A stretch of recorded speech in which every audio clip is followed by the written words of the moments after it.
So, welcome, dear friends.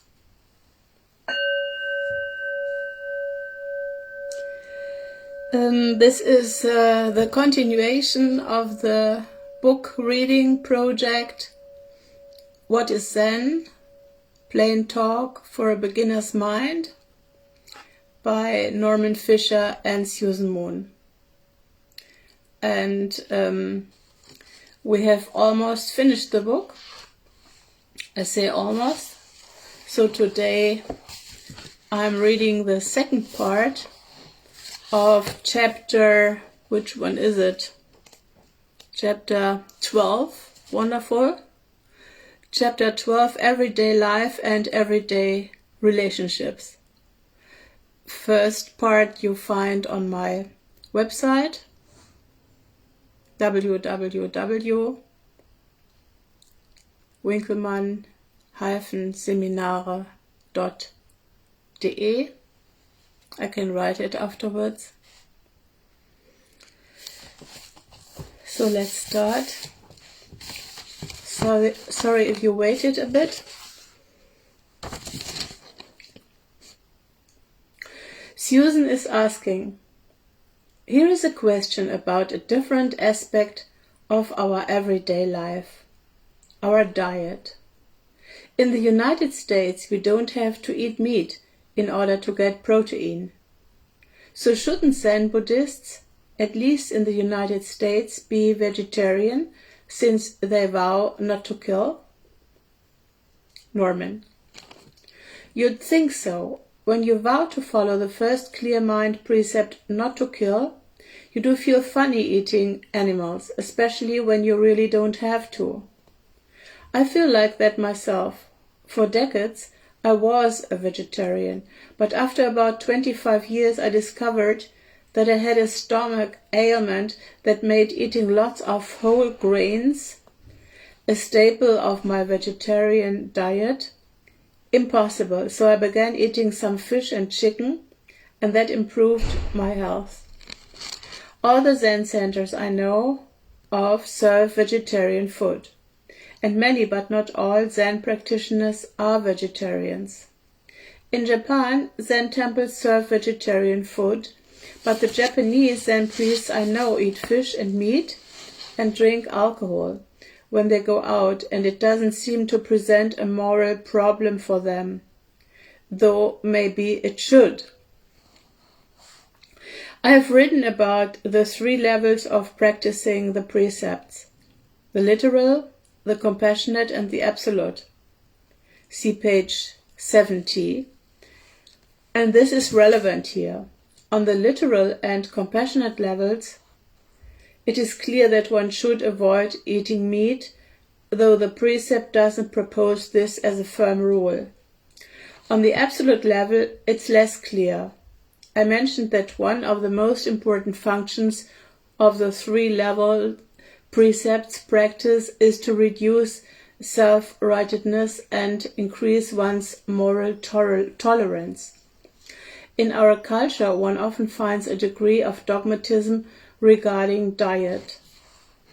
This is what one must eat. This is what one must never eat. Vegetarians can sometimes be intolerant of omnivores. They can feel a little holier than their meat-eating friends.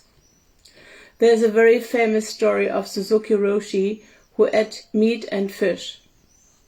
Going to a dinner with a young Zen student who ate very pure food, only organic, no animal products. The student ordered a salad, and Suzuki Roshi ordered a big bloody hamburger. When the food came, Suzuki Roshi, without saying anything, switched plates. I don't know what the student did with the hamburger in front of him. The American Zen master Robert Aitken once wrote, "If my hostess serves meat, I eat it, because the cow is already dead, and my hostess, who offers this meal to me, is still alive." These days there are other dietary considerations besides the precept of non-killing. It's a bad idea to eat food that takes too many resources to produce. like beef, or food that threatens species, like certain kinds of fish.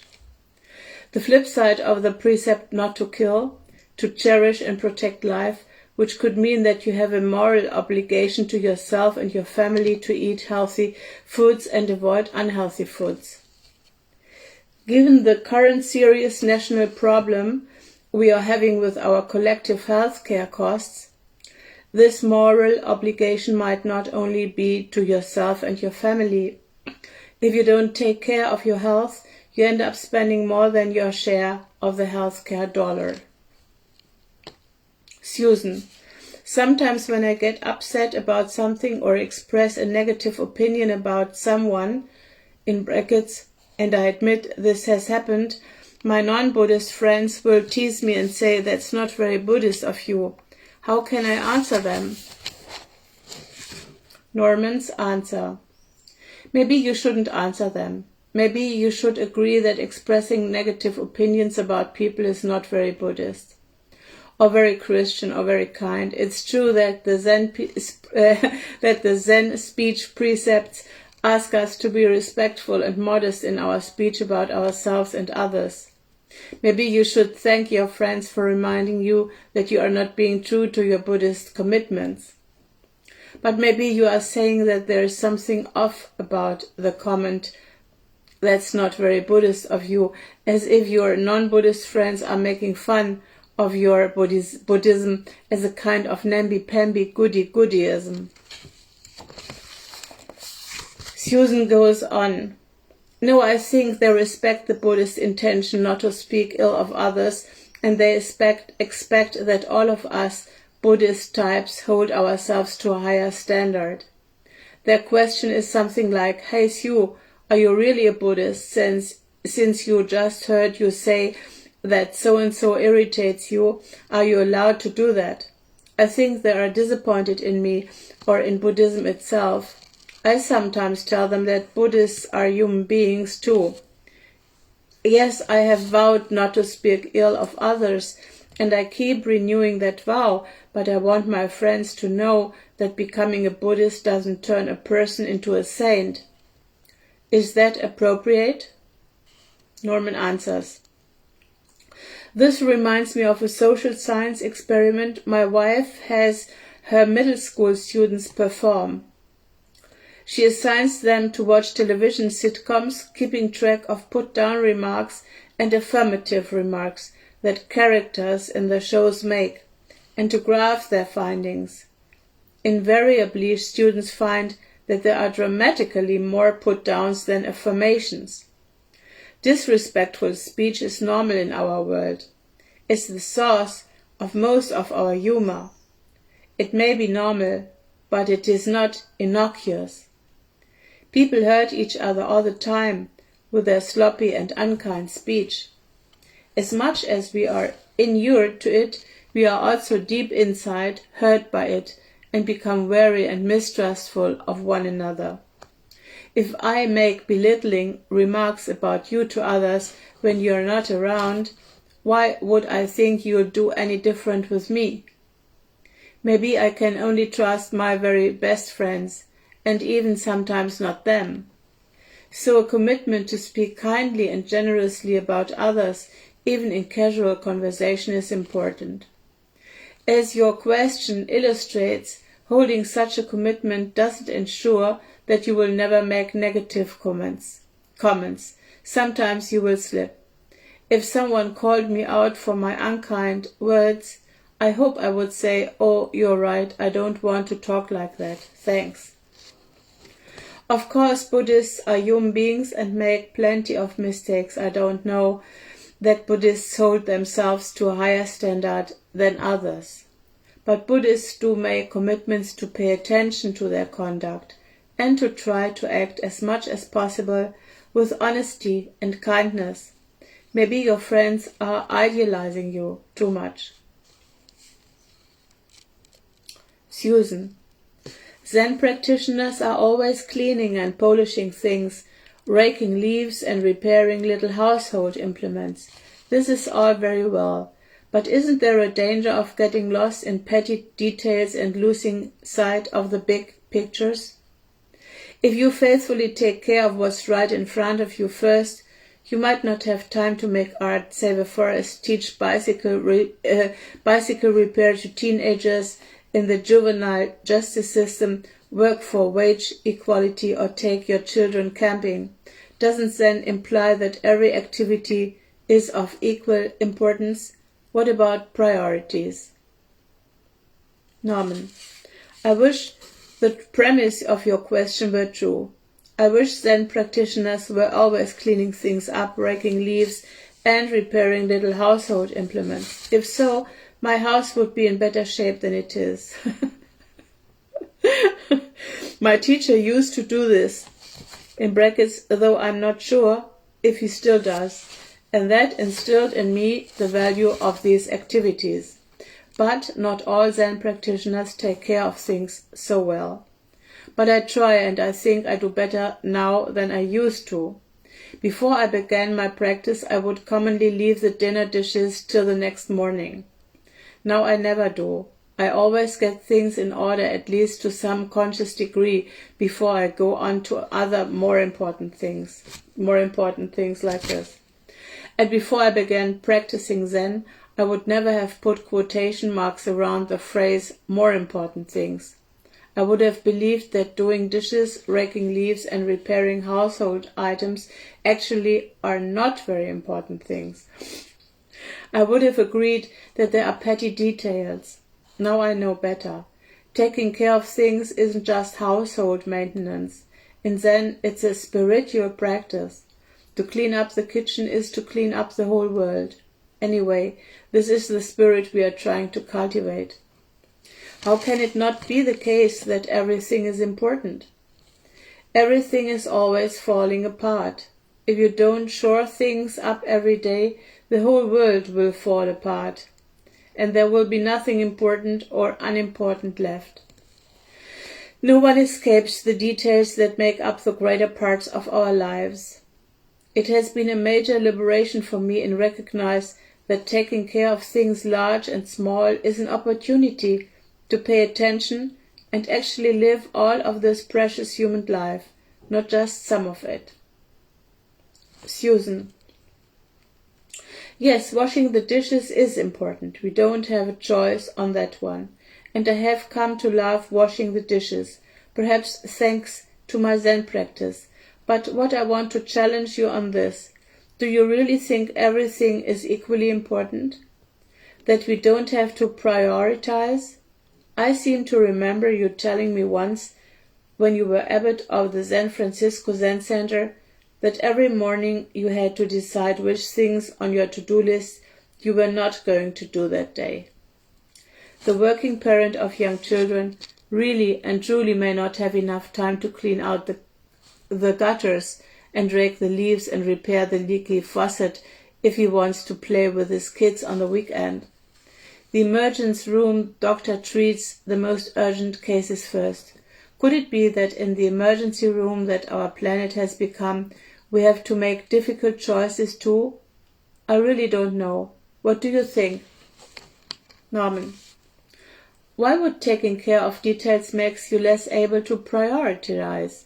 The two are not incompatible. Recognizing that everything, absolutely everything, is important doesn't mean that you don't take into account that you live in a world with others and that this shared world has various sorts of practical considerations you need to pay attention to. Knowing that wiping the counters in my kitchen is an important activity doesn't mean I'm going to spend 2 hours on it and arrive an hour late to my meeting with a friend. No, I wipe the counters and leave for my appointment on time. If I have to skip the counter wiping, I do. A lot of people, especially these days, feel like there simply isn't enough time ever. Too much to take care of, too many things to do, not enough time to do them.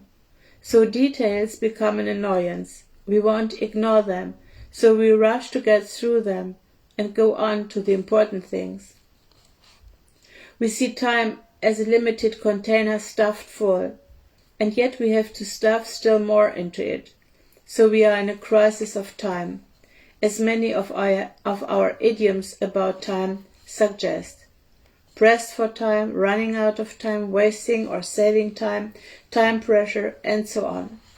We don't have time for taking care of details. Also, we think. But time isn't a container, time is life. There's always exactly enough time. Once Yun Yen was sweeping up the temple grounds. His Dhamma brother Tao Wu said, "Too busy." Yun Yen said, "You should know there's one who is not busy." Tao Wu said, "Oh, then there are 2 moons?" Yun Yen held up his broom and said, "Which moon is this?" Once I gave a retreat on this story, and a lot of people concerned about time pressure and busyness attended. Somehow the retreat came to the attention of Oprah Winfrey's producers, and they asked me to write an article about it and eventually to be a guest on her show. But I couldn't go to Chicago. I was too busy. Yun Yen is saying that although he is fully immersed in what he is doing, he isn't busy. Being busy or not isn't a matter of how much you have to do. It depends on your view, your attitude. If you insist that time is a limited container that's nearly full and now you are trying to stuff 3 or 4 more things into it, then yes, you are too busy. You become anxious, but if you recognize that time is life, then you just do whatever you are doing when you are doing it, and when it is finished, you do something else. Maybe you don't complete all the tasks on your list, but nothing is never complete. We will all die with unfinished busyness, and at the same time, with everything incomplete. There aren't 2 moons, important things and unimportant things, busyness and unbusyness. There's just 1 moon, and it includes everything. Yun Yen sweeping up right now is all he needs. Everything is there in it. I'm sure that when Yun Yen finished sweeping, he went on to do something else, just like us. And although Yun Yen is a monastic whose tasks are simple, his lesson applies to us as well. We also sweep, but whether we are sweeping or talking on the telephone or working on a spreadsheet, it's the same. There is one here who isn't busy, who knows how to do what needs to be done. This story reminds me of another story about the contemporary Korean Zen master Seong-san, who spent much of his life teaching in the United States. His Kwan school of Zen is still going strong. He would always preach that students ought to just do what they were doing. They ought to do one thing and do it completely. Once a student caught him eating breakfast while reading the paper. The student said, "You teach us to just do one thing, and look at you, eating and reading at the same time." Seong-san said, "Yes, but I'm just reading and eating." Taking your question one step further, it seems to me that it stands for a more general sort of question people often have about Zen practice. There's a basic contradiction of the heart of Zen. This has come up several times in answering your question. In this case, the contradiction seems to be between the need to prioritize and the idea that everything is important, which seem to be opposite and mutually exclusive. But the contradiction appears in many other ways. For instance, Zen teaches no self or no mind, but it also teaches true self and Buddha mind. And Chao Chu, when asked, "Does a dog have Buddha nature?" he answered yes, and then later, no. Or in Seong-san's story, how can just doing one thing also be just doing 2 or 3 things? These and many other contradictions make people wonder about Zen. Is it some kind of joke? No, the contradictions aren't actually contradictions. They appear as contradictions on the level of talking, that is, on the conceptual level. Either a dog has Buddha nature or it doesn't. Either everything is important or some things are important and others are not. Either Seongsan is doing just one thing or is doing two things. But in living our lives, these contradictions do not appear to be contradictions. In living, we can pay attention to everything as important, and we can also prioritize. It isn't a problem. In living, we can't be both Buddha and an ordinary person at the same time. It isn't a problem. In living, we can accomplish a lot quickly if we have to and still feel like we are not busy.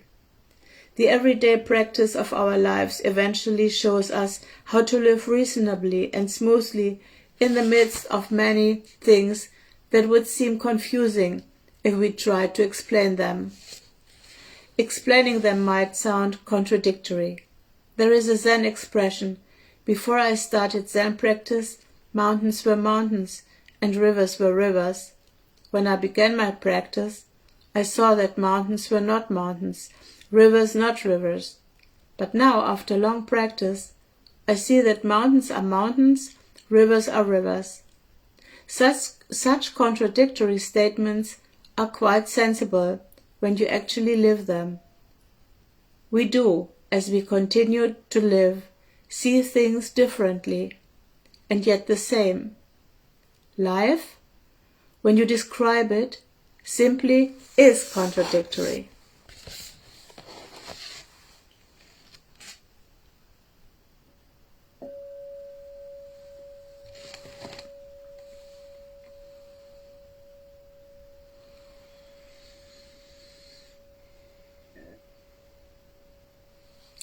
So I hope you will enjoy it. If you hear, when you hear it, when you listen to it. I enjoy it very, very much to read it because it enters me more, the slowness of the reading and the echo. And I may say, and I'm happy to announce, that only 2 chapters are left. Chapter 13, Zen and Art, which will be heard at the end of next week, and 14, Saving All Sentient Beings. Well, may this whole practice, exercise, reading, save all beings, or help saving all beings. Wishing you a good time until we may see next, here or on another occasion. And please stay healthy and possibly joyous.